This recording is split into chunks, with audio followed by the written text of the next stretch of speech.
유다가 올라가매 여호와께서 가나안 족속과 브리즈 족속을 그들의 손에 넘겨주시니 그들의 베색에서 10,000명을 죽이고 또 베색에서 아도니 베색을 만나 그와 싸워서 가나안 족속과 브리즈 족속을 죽이니 아도니 백색이 도망하는지라 그를 쫓아가서 잡아 그의 엄지손가락과 엄지발가락을 자르매 아도니 베색이 이르되 옛적에 70명의 왕들이 그들의 엄지손가락과 엄지발가락을 자르고 내 상의 아래에서 먹을 것을 줍더니 하나님이 내가 행한 대 모두에게 갚으심이로다 하니라.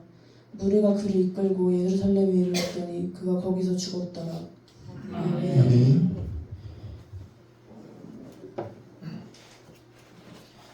요새 우리가 마가복음을 다 끝내고 사사기를 읽기 시작했습니다. 사사기는 스승사자일 겁니다. 아마 이게 판관이라는 뜻인데 재판장 혹은 지도자 이런 의미가 있습니다. 우리가 요새도 나라가 참 중요하다는 느낌을 가지지 않습니까? 누가 대통령이 되느냐, 누가 또 국회의원이 되느냐, 이 나라가 어떻게 보면 그들의 손에 있다라고 볼 수가 있겠습니다.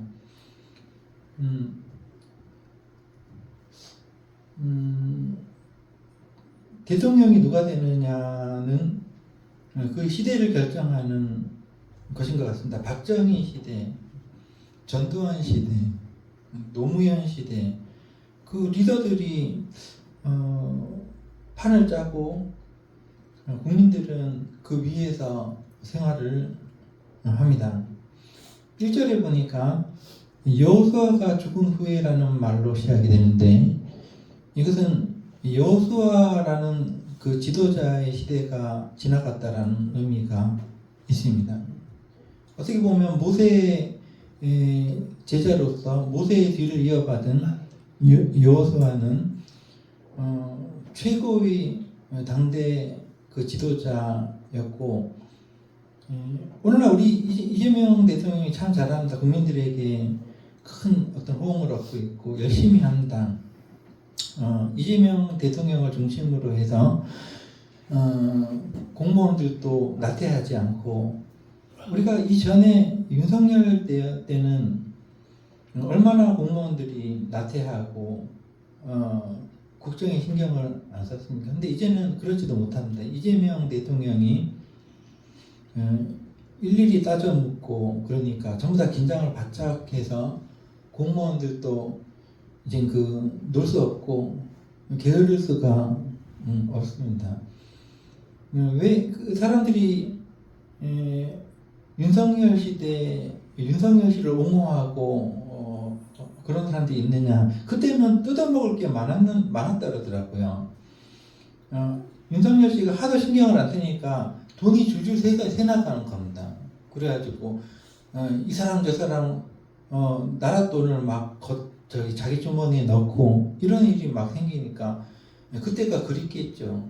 근데 지금은 하도 그 대통령이 일일이 따지고 묻고 하니까 이건 꼼짝 말아요. 새 나갈 돈이 없습니다. 어디 주워 담을 돈이 없기 때문에 그렇다. 그렇게 얘기하는 사람도 있던데 그게 사실인지 아닌지는 잘 모르겠습니다. 저는 모르겠지만은 누가 왕이 되느냐, 누가 지도자가 되느냐는 굉장히 중요한 겁니다. 그 시대를 결정짓는 우리 삶에 있어서 어차피 우리가 이 세상을 살아야 될 거라면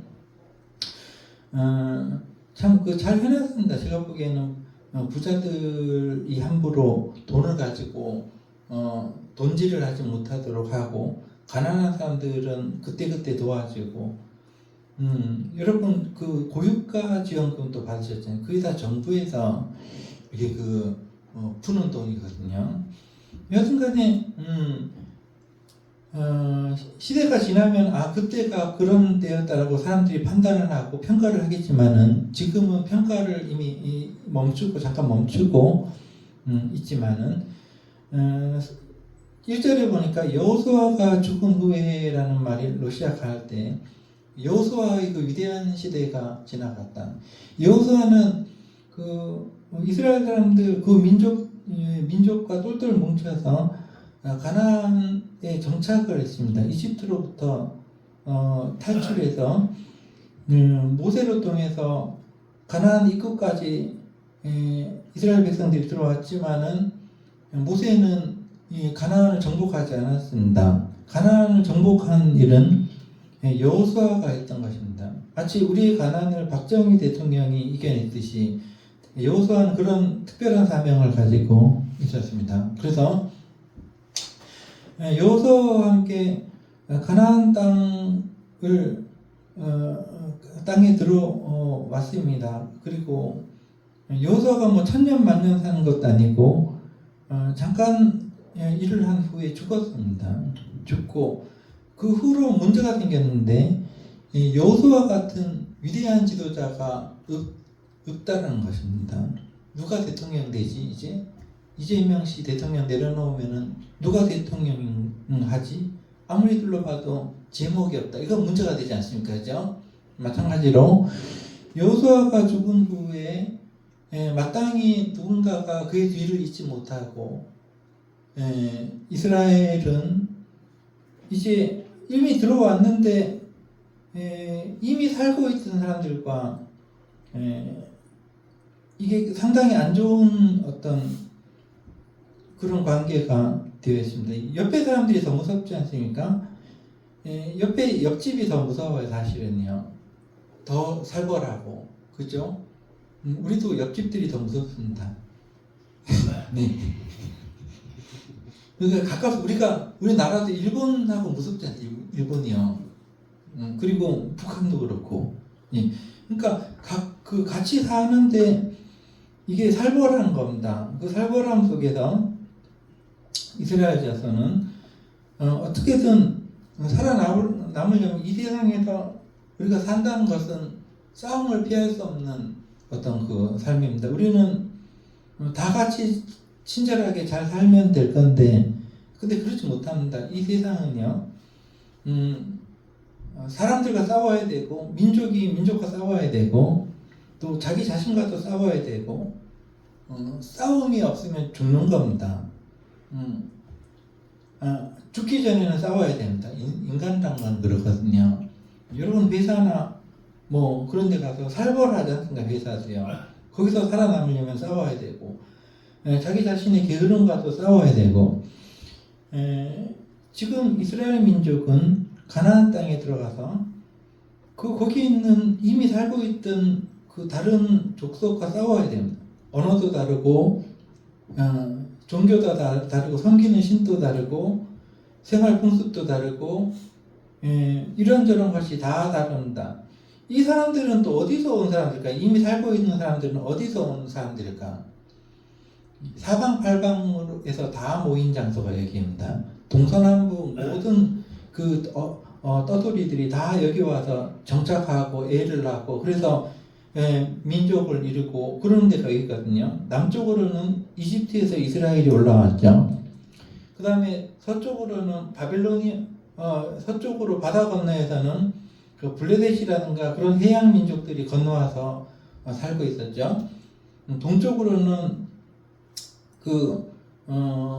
바벨로니아 그 고대 거기 사람들이 건너와서 또 살고 있었죠. 북쪽으로는 시리아 쪽으로 그쪽 사람들이 와서 살고 있어요. 그러니까 이 지역은 그야말로 이제 여러 민족들이 이사 와가지고 산 그야말로 오늘날 미국과 같은 그런 데. 미국은 마땅히 주인이라고 할 민족이 없어요. 미국이라는 땅은요. 거기는 뭐 한 몇백 년 전에는 원래 토종인 인디안이라고 하는 사람들이 살고 있었는데, 뭐 포르투갈 사람도 와서 살고, 스페인도 그렇고, 영국 사람들도 와서 살고, 프랑스 사람들도 와서 살고, 저 사람들 와서 다 그냥 살고, 그리고 사실은 최근까지는 이민의 천국이었습니다. 아무 민족이나 와서 여기 좀 살아도 된다.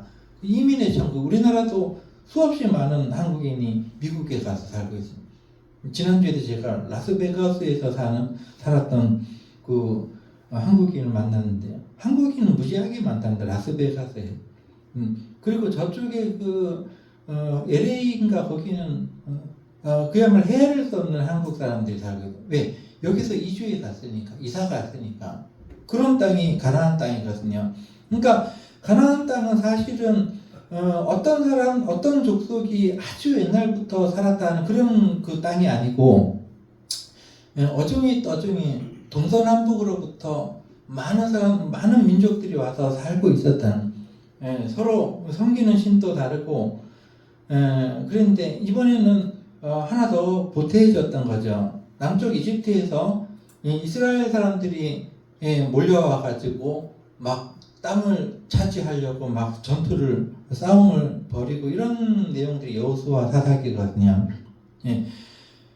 그러니 이제 이스라엘 자손이 이 가나안 땅이라는 어떻게 보면은 그 치안의 불모지 살벌한 땅에 들어와 가지고 가만히 있으면은 당할 거고 일단은 싸워야 되는데 땅도 차지해야 되고 그래서 여호와께 여쭈어 이르되 이렇게 말이 나오죠. 우리가 하나님께 어떻게 여쭐까요? 방법이 있을까요? 여러분은 어떻게 하나님께 여쭙겠습니까?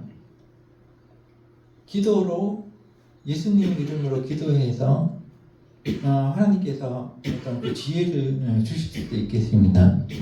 그런데 이 당시에는 우리가 알기로는 일반 백성들이, 이스라엘 백성들이 하나님께 여쭈는 방법은 이 당시에는 선지자가 거의 보이지 않습니다. 그러니까 하나님의 말씀을 전해주는 선지자가 보이지 않아요.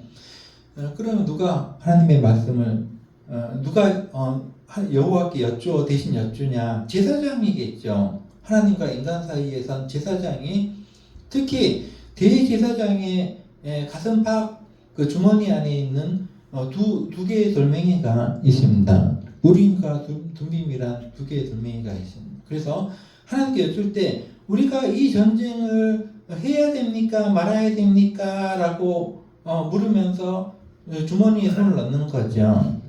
대제사장이 넣어서 검정색 돌이 나오면은 전쟁을 하지 말라고. 이를테면 그게 돌의 색깔이 뭔지는 몰라서 지금요.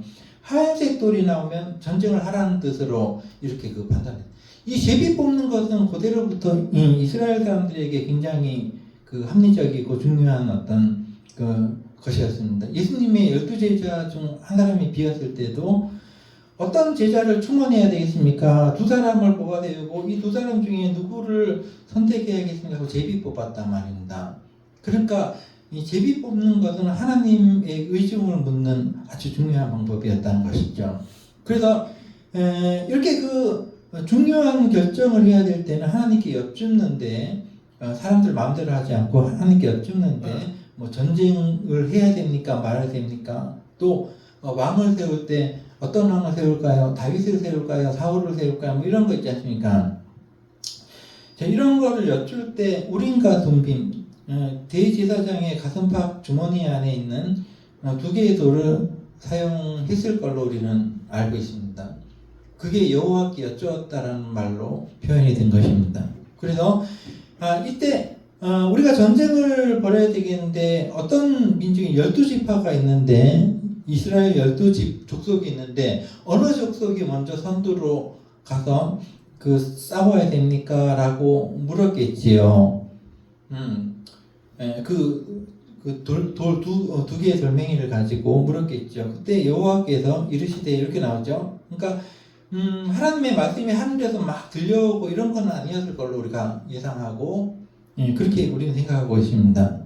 그렇게 해서 유다가 올라가라 이런 어떤 하나님의 의중을 알아차렸고 보라 내가 이 땅을 그의 손에 넘겨주었다라고 기록이 되어 있습니다. 이 언어들을 우리가 좀 알아야 되는데 자 보라라는 것은 집중을 얘기하고 이 땅이 무슨 땅입니까? 이 땅에 주인이 있습니까?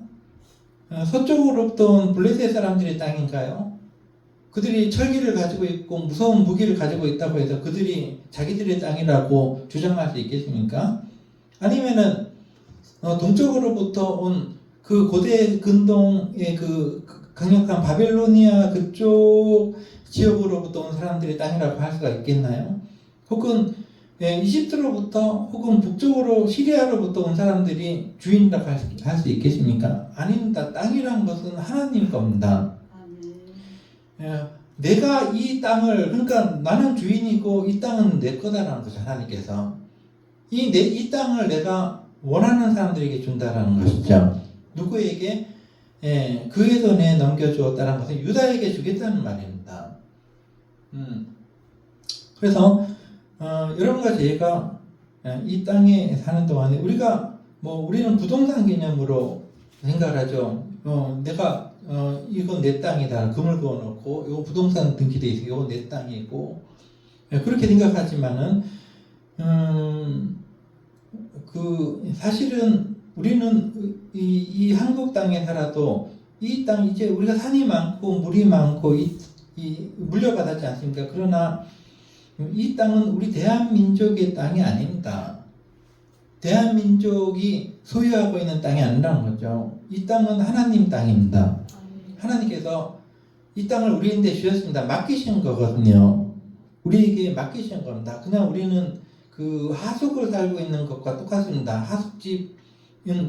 하숙집에 사는 그 학생들이 지금 하숙집은 원룸이라는데 옛날에는 하숙을 했거든요. 대학교나 고등학교 때. 근데 그 하숙집에 살면은 그 학생들이 자기 집이 아니잖아요. 그 주인이 이제 밥을 먹어라 그러면 밥 먹으러 와야 되고 주는 데를 먹어야 되고 또 밤 12시까지는 들어와야 된다. 12시 이후에 못 들어온다. 이렇게 규율이 있다는 것이죠. 하숙집 주인장이요. 네. 그렇게 규율을 잡고 그렇게 잠깐 머물렀다가 가는 건데 우리가 사는 이 땅이 마찬가지입니다. 하나님께서 우리에게 주신 이 땅은 우리가 하나님께 불어받은 빌려서 살고 있는 그런 땅이라는 것이죠. 그럼 어떻게 해야겠습니까? 우리가 하나님께 땅을 받아가지고 이 땅에서 우리가 그 하나님이 기뻐하시는 어떤 이 삶을 살아야 되는데 그렇지 않습니까? 우리 땅이 아니니까. 그래서 옛날부터 고대 사람들은 이 땅을 신성하게 여겼습니다. 우리가 지금 부동산 그런 생각이 아닙니다.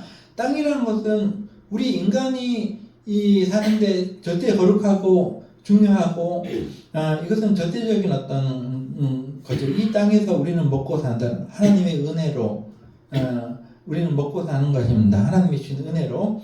그럼 이 땅에서 우리가 그 하나님을 기쁘시게 해야 되는데 거기 살던 사람들이 지금 그 하나님께서 쫓아내시는 거예요. 남쪽에 그 이집트에 있던 이스라엘 사람들을 불러가지고 그쪽으로 들어오게 하셔서 이 사람들 미리 살고 있던 사람들을 그 쫓아내시는 겁니다. 엄벌에 처하신 거죠. 그러니까 하나님께서는 사실은 이 가나안에 살고 있는 사람들을 길이길이 참으신 거예요. 어떻게 조금 더 나아지나 보자. 내가 땅을 빌려줬는데 이 인간들에게 이 인간들이 이 땅을 잘 사용하고 서로 화목하고 좋은 일 많이 하고 여러분 좋은 일 많이 하셔야 돼요. 땅에서 어려운 사람 많이 도와주고 또 가족들에게도 선을 행하고 하나님이 기뻐하실 만한 일을 많이 해야 됩니다. 그래야지 하나님께서 땅을 빌려주신 그 어떤 갑을 하는 겁니다. 그런데 이 사람들이 그 땅을 자기 땅인 것처럼 악하게 그냥 막 이용을 하고 그랬다는 것이죠. 여기 그 증거가 나와 있는데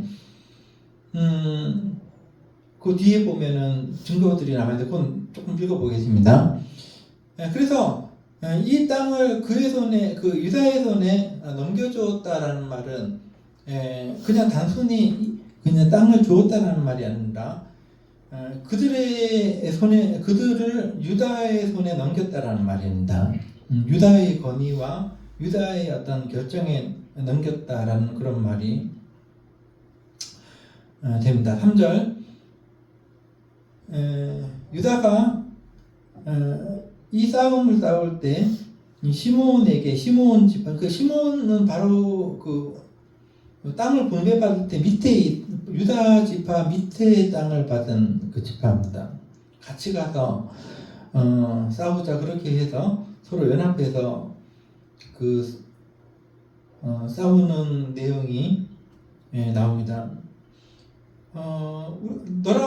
우리가 싸울 때 너가 도와주면은 너가 싸울 때 내가 너 도와줄게. 이것이 협력 아닙니까? 굉장히 즐거운 거죠. 이 세상에 살아갈 때 그 혼자만 살면 참 그 재미 같은 게 별로 없지 않습니까? 같이 이렇게 하면 뭔가 즐겁죠. 여러분과 제가 같이 성경을 읽고 있는 것처럼 같이 찬송 부르고 이거 즐겁죠. 그래서 유다가 이 싸움을 싸울 때 혼자 가지 않고 시므온 족속들을 불러서 같이 가자, 같이 이기자. 그리고 너희가 싸울 때 우리가 도와줄게. 그런 어떤 내용이 3절에 기록이 되어 있습니다.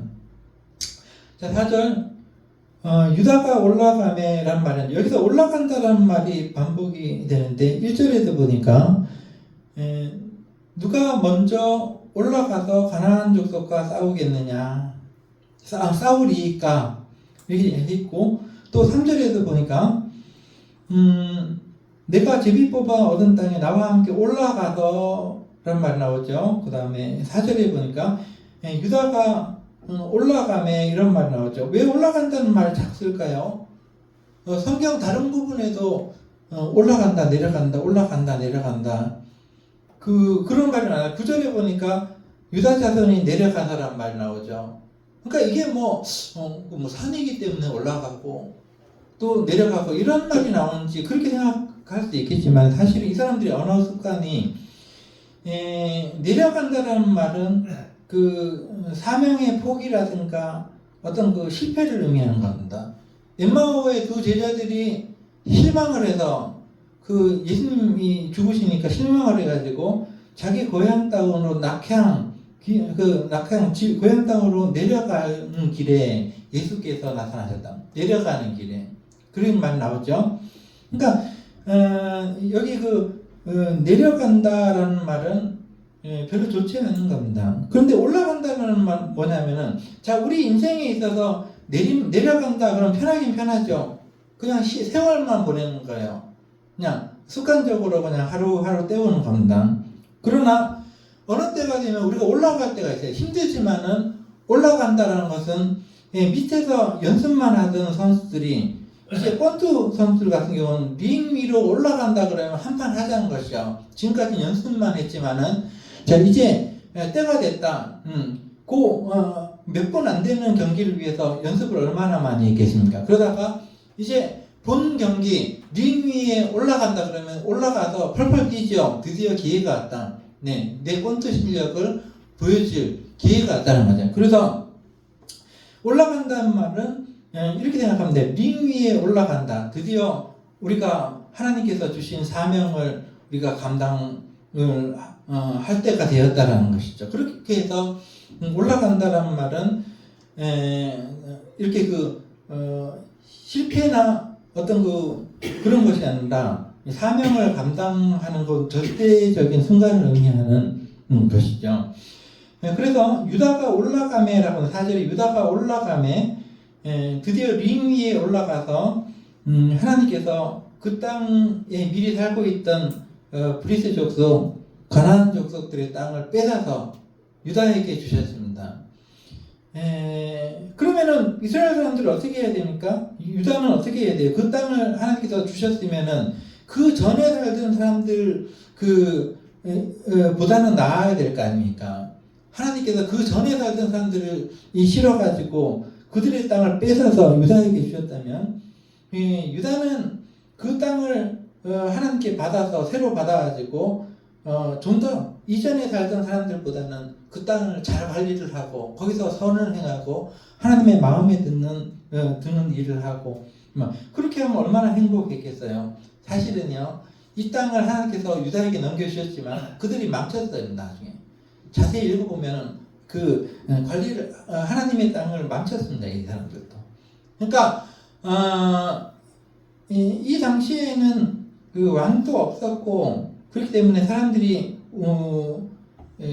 실패를 계속해서 하는 과정을 이 사사기는 그리고 있는 것입니다. 여튼간에 유다가 올라가서 가나안 족속과 브리스 족속을 몰아내고 그 땅을 뺏었는데 그 내용이 그들이 베색에서 10,000명을 죽이고 베색이라는 땅은 그 예루살렘 이쪽의 그 땅이라고 알려져 있습니다. 거기서 10,000명을 죽이고 이 명수는 정확한 그건 아닌데 이 고대 사람들은 대충 어림잡아 10,000명 이렇게 얘기하는 겁니다. 죽이고 5절 또 베색에서 아도니 베색을 만나 그와 싸워서 이렇게 나오죠. 베색에서 아도니 베색을 만났다는 아도니 베색이라는 말 자체가 이름이 아니고 베색의 지도자라는 의미입니다. 베색의 주인, 베색의 리더 이런 의미가 있습니다. 이름이 아닙니다. 그러니까 베색의 그 지도자를 만난, 그러니까 지도자가 타락했으니까 하나님이 그 땅을 뺏었겠지. 베색에서 아도니 베색을 만나서 그와 싸워서 이겼는데 6절에 보니까 아도니 베색이 도망치니까 붙잡아가지고 엄지의 손가락과 엄지 발가락을 잘라버렸다는. 고대 사람들은 좀 무서웠어요, 그죠?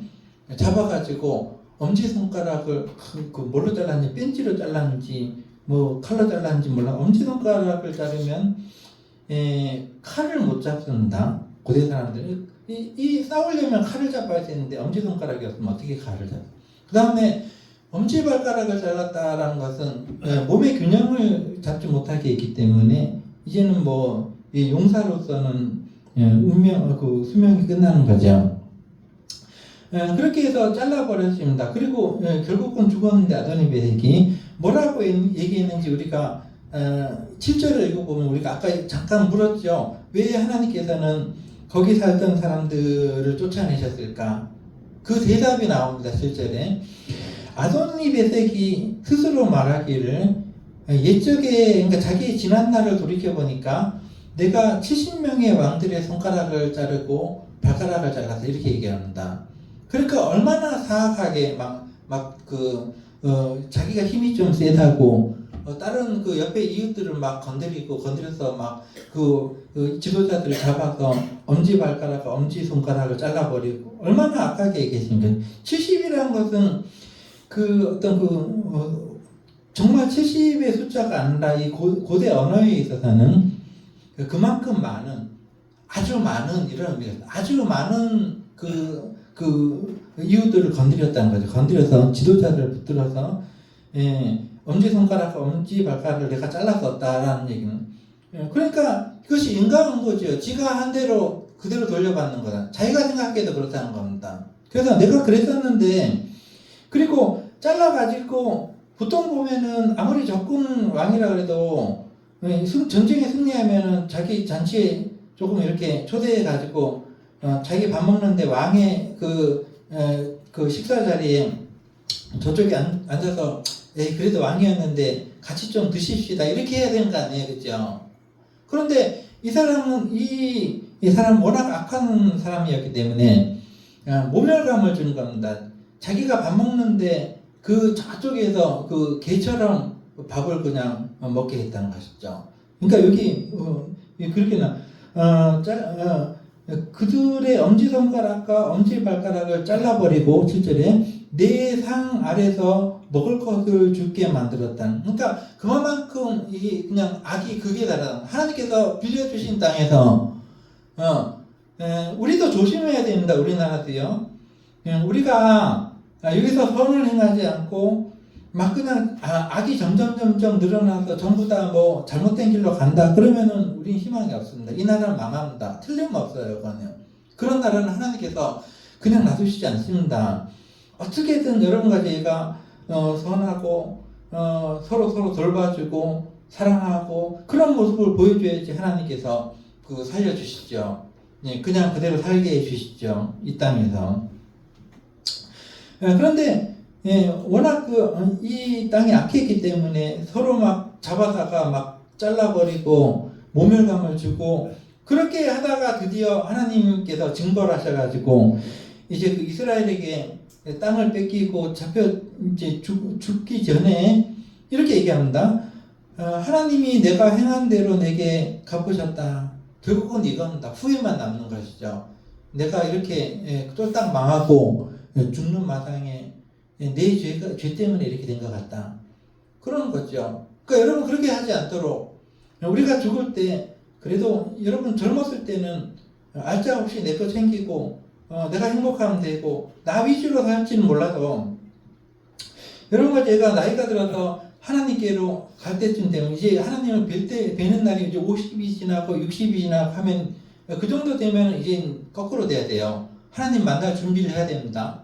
그래서 내가 움켜잡고 있던 것도 어떻게든 나눠주고 어려운 사람이 있으면 돌봐주고 그렇게 해야지 만회가 되는 거지. 예, 죽을 때까지 나쁜 일만 하다가 죽기 직전에 이렇게 된 것은 내 죄 때문이다. 이게 말이 안 되잖아요. 그죠? 그러니까 지금 여러분들이 하나님께서 이 땅에서 살게 해주실 때 그게 얼마인지는 몰라도 많은 일을 하지 못하는데 우리가 너무 많은 일을 하니까 이 세상에서 그렇게 많은 일을 못하더라도 내 주변에 있는 사람들 내 가족일지라도 조금 우리가 더 돌봐주고 나를 좀 희생하고 그래야지 말이 되는 거죠. 그래야지 하나님의 땅에서 우리가 하숙하는 어떤 그런 어떤 의미가 있는 거 아니겠습니까? 그냥 죽을 때까지 더 그냥 욕심만 부리고 막 그러다가 죽기 직전에 내 죄 때문이다 이건 말이 안 되잖아요. 이 지금 아도니베덱이 그 짱이 나온 겁니다. 자기가 지금까지 하늘 무서운 줄 모르고 이웃들 건드려서 왕들 잡아서 엄지손가락 엄지발가락 잘라버리고 그들을 개처럼 내상해서 먹게 했는데 지금 이제 자기가 당하고 보니까 이게 다 내가 잘못 살았구나 그런 말을 하고 있는 것입니다. 하나님이 내가 행한 대로 내게 갚으셨다. 그리고 그는 죽었습니다. 무리가 그를 끌고 예루살렘에 이르러서 거기서 죽여버렸습니다. 여러분, 여러분이 이 세상에서 떠날 때 여러분들의 죽음을 슬퍼할 수 있는 사람들이 있으면 얼마나 좋겠습니까? 그것이 상급이거든요. 성경에 보면은 죽은 사람들을 슬퍼해서 이 사람은 정말 우리에게 좋은 사람이었다라고 하는 사람들이 나옵니다. 그래서 때로는 사도들에게 울면서 이 사람은 우리를 위해서 옷을 짜고 우리 가난한 사람들을 위해서 이런 그 헌신을 했는데 살려주십시오라고 했을 때 베드로 같은 사람은 기도해서 살려내게 되십니다. 그런 사람들이 돼야 되지 않습니까? 안 그러면 망하거든요. 이건 우리가 하숙을 하는 거랑 똑같기 때문에 여러분과 제가 기회가 있을 때 이렇게 막 살지 말고 막 살면 땅을 뺏긴다 그렇게 하지 말고 최대한 여러분들이 도와줘야 될 사람들을 도와주는 여러분 지혜로운 여러분이 되시기를 기도하겠습니다. 역사는 동일합니다. 이 시대나 3500년 전에 이 시대나 지금 우리의 시대나 똑같아요. 우리가 정신줄을 놓고 나태하고 그래서 술이나 마시고 그리고 이기주의적으로 막 그렇게 살아간다면 이기적인 사람들 요새 많은 것 같은데 특히 데모 같은 거 하는 사람들 조금 약간 이기적인 부분이 있다라고 사람들이 막 판단하는데 국민들은 정말 어려운데 자기들은 더 챙기려고 막 이런 비판이 있는 것 같은데 이 땅이 그렇게 될 땅이 아니라 우리가 얼마나 지혜롭습니까? IMF 때 이 나라가 정말 쓰러져 갈 때 온 나라 사람들이 전부 다 이런 나라가 없습니다. 집에 있는 금을 다 모아가지고 금 바치신 그 나라에 기부하신 분이 있을지 모르겠어요. 나이 많으신 분들. 그렇게 어려울 때 자기를 생각하지 않고 나라를 위해서 그 금을 국가에 해서 이게 빚 가운데 나라 빚을 가운데 써라 하고 줄을 쫙 서가지고 전부 다 그런 나라가 이 나라 아닙니까? 그리고 이렇게 홍수가 나가지고 사람들이 재난을 당했을 때 또 그때도 성금 거둔다고 텔레비에서 쭉 줄 서가지고 성금 내려왔다. 자기 돈을 그렇게 아끼지 않고 세상에 이런 나라가 없습니다. 이런 나라가 어디 있습니까?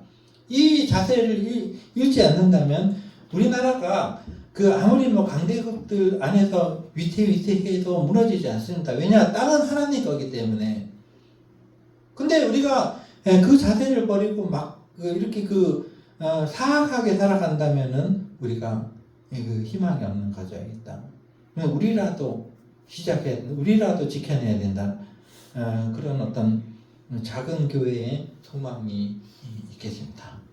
기도하겠습니다. 하나님 아버지 감사드립니다.